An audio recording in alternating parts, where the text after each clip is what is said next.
अस्सलाम वालेकुम जी, मैं शेख आप लोगों के साथ और फौजी फूड्स लिमिटेड के रिज़ल्ट का और फंडामेंटल एनालिसिस करते हैं। सबसे पहले तो ये फूड सेक्टर में आता है। इसकी मेन प्रोडक्ट जो है मिल्क है, बटर है, योगर्ट है। ये मेन इनका फोकस दूध, दही और ये प्रोडक्ट्स पे है और इसमें इनका बिज़नेस जो है अभी फ़िलहाल रिटेल प्लस होलसेल वो सारा सेटअप इनका चल रहा है। मतलब रिटेल में भी हैं, होलसेल में भी हैं और इंस्टीट्यूशनल सेलिंग भी कर रहे हैं। डिफरेंट प्रोडक्ट्स मुख्तलिफ इदारों को सप्लाई कर रहे हैं। तो इक्विटी इनकी हैवी लॉसेस रहे हैं पिछले काफ़ी अरसे से। ये बहुत ज़्यादा लॉसेस में चल रहे हैं, जिस वजह से इनकी इक्विटी अब नेगेटिव हो चुकी है due to heavy accumulated losses. तो एक तो ये नेगेटिव फैक्टर है और बहुत ज़्यादा नेगेटिव फैक्टर है। दूसरा ये है कि जी नॉन करंट लाइबिलिटीज़ इनकी 6.2 बिलियन की हैं, 10 बिलियन की करंट लाइबिलिटीज़ हैं। टोटल लाइबिलिटीज़ इनकी 16 बिलियन की बन रही हैं, जबकि करंट एसेट्स इनके 4.2 बिलियन हैं, जिसमें इन्वेंट्री 1.2 बिलियन की है। तो क्विक एसेट्स इनके 3 बिलियन के बन रहे हैं, इन्वेंट्री माइनस करके करंट एसेट्स में से।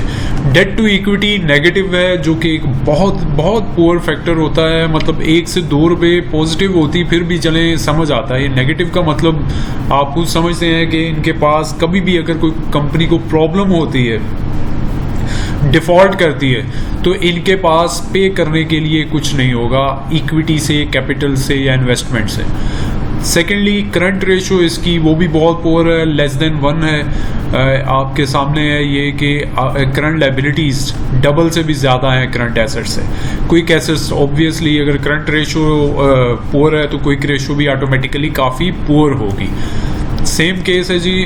अब अगर हम बात करते हैं इनके प्रॉफिट एंड लॉस पे, तो इस क्वार्टर के रिज़ल्ट का एनालिसिस करते हैं तो 35% इनकी सेल्स इंक्रीज़ हुई है, जो कि काफ़ी पॉजिटिव फैक्टर है। प्लस इन्होंने अपनी तकरीबन 14% कॉस्ट ऑफ सेल्स कम की हैं, तो ये भी एक बहुत ज़बरदस्त फैक्टर रहा है इनके लिए। मार्केटिंग एंड डिस्ट्रीब्यूशन कॉस्ट इनकी कम हुई 1.53% से। एडमिनिस्ट्रेटिव एक्सपेंसेस इनके कम हुए 1.28% से। लॉस फ्रॉम ऑपरेशंस इनके डेफिनेटली स्टिल प्रिवेल करते हैं। अदर इनकम इनकी माइनर सी बढ़ी है, अदर एक्सपेंसेस इनके माइनर से कम हुए और फाइनेंस कॉस्ट इनकी हाफ रह चुकी है जी लास्ट ईयर के मुकाबले में, तकरीबन 16% कमी। और अगर नेट लॉस आफ्टर टैक्सेस देखें हम तो उसमें बहुत ज़्यादा कमी हुई है, तकरीबन 34% के साथ इनका लॉस पिछले साल के मुकाबले में कम हुआ। मतलब 53% थी जी लॉस की रेशो लास्ट ईयर सेल्स से, और अभी तकरीबन 19.5% रह गई है। 41 करोड़ रुपए का नेट लॉस चल रहा है इस बार, जबकि लास्ट ईयर 82 करोड़ रुपए का लॉस बनता था। तो लॉस पर शेयर 0.51 है, जबकि लास्ट ईयर सेम क्वार्टर में 1.57 रुपये लॉस पर शेयर था, जिसका मतलब है कि 1 रुपया तकरीबन लॉस पर शेयर में कमी वाक़या हुई है। टारगेट प्राइस इसकी कोई एज सच क्लियर नहीं दे सकते फंडामेंटली और इसके रिज़ल्ट के हिसाब से, लेकिन ये है कि कंपनी क्योंकि ग्रो कर रही है, इनके लॉसेस काफ़ी कम हो चुके हैं। इस वजह से हमें फिर भी इससे थोड़ी सी पॉजिटिविटी नज़र आ रही है। मतलब लॉन्ग टर्म के एतबार से देखें तो उम्मीद की जा सकती है कि ये दोबारा अपने बूम साइड पे जा रहा है।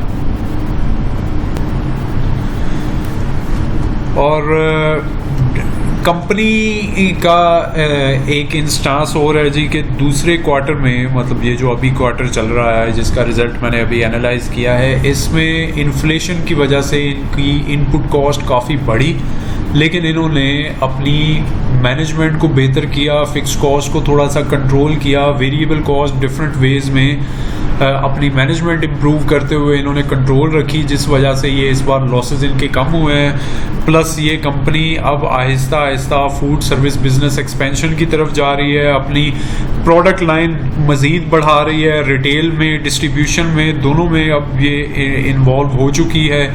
तीसरा एक इस कंपनी को जो बेनिफिट चल रहा है और वो बड़ा ठीक ठाक है जी, वो भी कि इस बार ये दूध वाले जो सेक्टर हैं, मिल्क इंडस्ट्री जो बन रही है, इसमें गवर्नमेंट ने इनको ज़ीरो रेटिंग सर्विसेज दी है। मतलब इस पे अब सेल्स टैक्स जो है वो 0% है, पहले 17% था।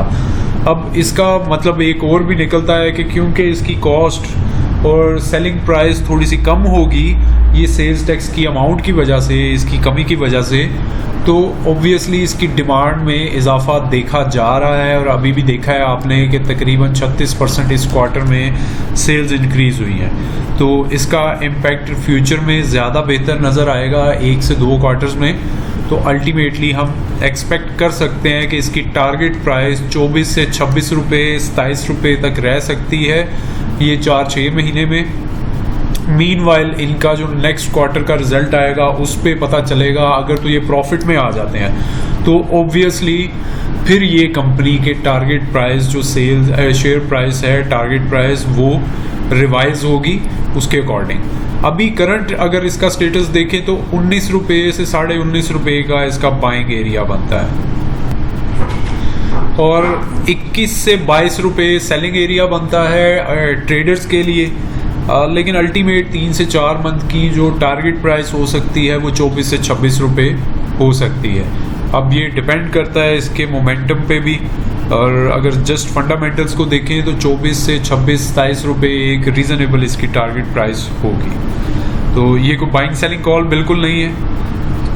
अपने हिसाब से रिसर्च करके इसमें एंट्री या एग्ज़िट लें। और अपने व्हाट्सएप ग्रुप का और टेलीग्राम ग्रुप का मैं लिंक इस वीडियो के कमेंट सेक्शन में ऐड कर रहा हूँ, उसको भी ज्वाइन कर लें और इन टच रहें। चैनल सब्सक्राइब करें ताकि रेगुलरली आपको इसका कोई ना कोई अपडेट मिलती रहे किसी ना किसी कंपनी की।